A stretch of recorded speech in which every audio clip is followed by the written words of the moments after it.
Overwatch 2 is finally here, and I've put quite a lot of hours into the game, especially after I found a way to get around the queues, which I posted in my other video. As a side note, pay attention to where it's peak time, so if you're playing when it's peak time in Asia, don't use the Asian servers, etc. It doesn't affect the way you play the game, it's just about logging in, super easy, but check out my other video if you want to see more on that.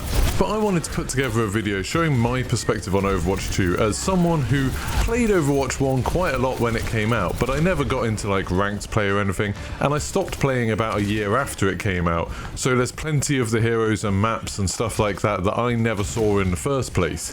So with Overwatch 2 releasing and there being a bit of hype around it, I thought I'd drop in. It's free to play, so why not, and see whether it sort of captures my interest in the way that the first game did, and whether it might even be better, because you know it's a sequel, you're hoping that they've learned stuff from that first one. So is Overwatch 2 worth your time? When you load up the game, you're going to have a very different experience based on whether you played Overwatch 1 or not, whether you bought the special pre-order pack for Overwatch 2, I think it's called like the Watch Point pack or something, which platforms you played Overwatch 1 on. It's honestly kind of a mess, to be honest.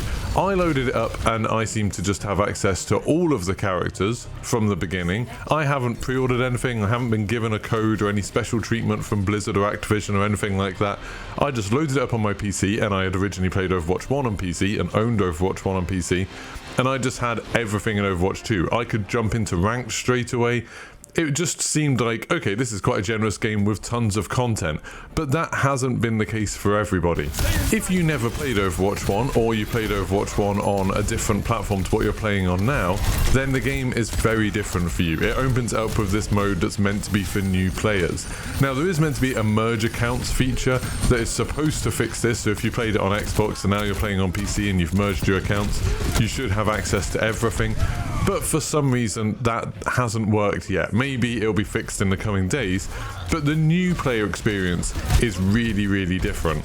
I'd originally heard about it that you have to unlock characters as you go. I think you get a pool of the original characters, and then people are saying to get all of the other characters you have to play 100 games or something. I've heard other people say that you have to play 150 games or something. That's quite a lot of games. I was playing competitive or ranked yesterday and having a good time. Then my friend Cobb came on and we were like, oh, let's jump into ranked, and he couldn't because he needed to win 50 games before he even unlocked the ranked mode. Bear in mind, I've not really played Overwatch for like, 4 years or something, and I could just jump in straight away. He's been playing it on console in that interim time, and then when he loads it up, he has to win 50 games. You might think, oh, winning 50 games isn't that bad, but that actually takes quite a lot of time. If you think each game probably ends up taking about 15 minutes or so, 50 games is a lot of playing before you can even enter the ranked mode, which for a lot of people is going to be the main draw of this game. So there's definitely some weirdness there, but let's get on to the actual game. Like, how does it play? How does it feel?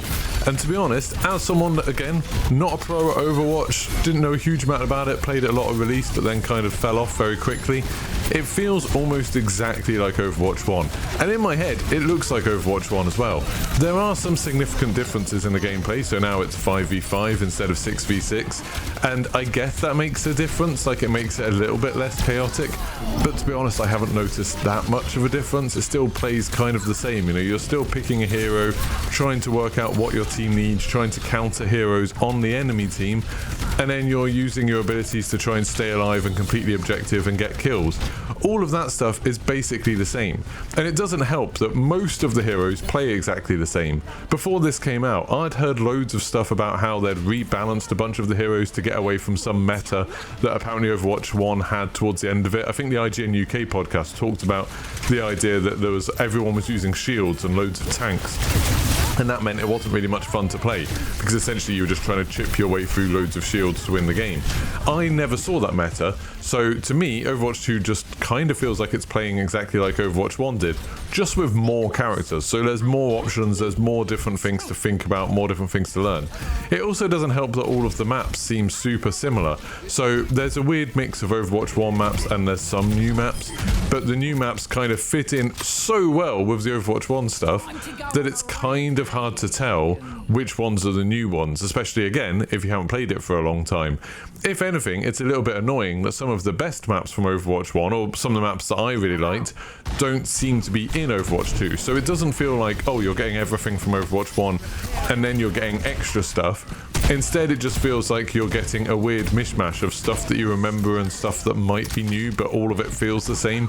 It's very, very strange. Time for the reckoning! It's not all bad though. There have been some changes that are noticeable. So some characters do have different abilities. Bastion is probably the one I've noticed the most, that instead of, becoming completely stationary and firing in the Gatling gun mode, now that you can scoot about the Gatling gun mode you just have for a few seconds and you scoot around the map shooting. That is really, really fun. I really like playing as him now. And that's been a cool change to it, I guess. And then Reinhardt, you can cancel out of his slide type thing, so that means you're not jumping off the map quite as much as you used to. There's also, of course, a bunch of new heroes, and they all seem fun so far. So, like, there's the new tank, which is this big Australian woman that has a shotgun and a knife, and it's all about being really aggressive while also having a lot of health. And I've really, really enjoyed playing as her. Like, she's super dangerous, super annoying when you're fighting against her, because it almost seems like, oh, she's just another DPS dealer, but she has so much health, and she also has some damage over time things, which are a lot of fun. And there's new healer, which is this kind of ninja healer that can throw cards to heal her teammates, and can also do this cool thing where she throws a charm on the ground and it makes a teammate nearby invincible for a short period, which is amazing if you hear Junkrat's tire coming or something like that.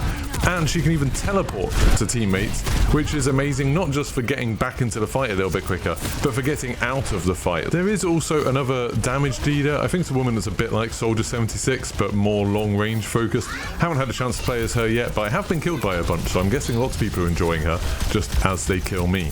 There's also a new mode which I think is probably my favourite thing in Overwatch 2 that's new, and this is a bit like Payload where you're escorting a robot, but both teams are trying to escort it, and when you're pushing into enemy territory it's having to push a big block forwards, which makes it super slow, but then when the enemy team captures it again, it will sprint back to your block, so it kind of resets it really, really fast. And this means you get some amazing kind of to and fro's.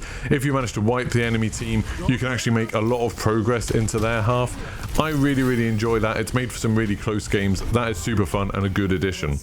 Overall, if you haven't played Overwatch for a long while, I think it's a good idea to come back to Overwatch 2. It's free to play, you don't need to spend anything. Like, I've looked at the battle pass and everything, it's just cosmetic stuff, and it's not even that good cosmetic stuff. So I can easily imagine people having a lot of fun with this without spending a penny at all. And it is fun, in the same way that Overwatch 1 was fun when it came out. And now there's a lot more heroes to try, so there's a lot of variety.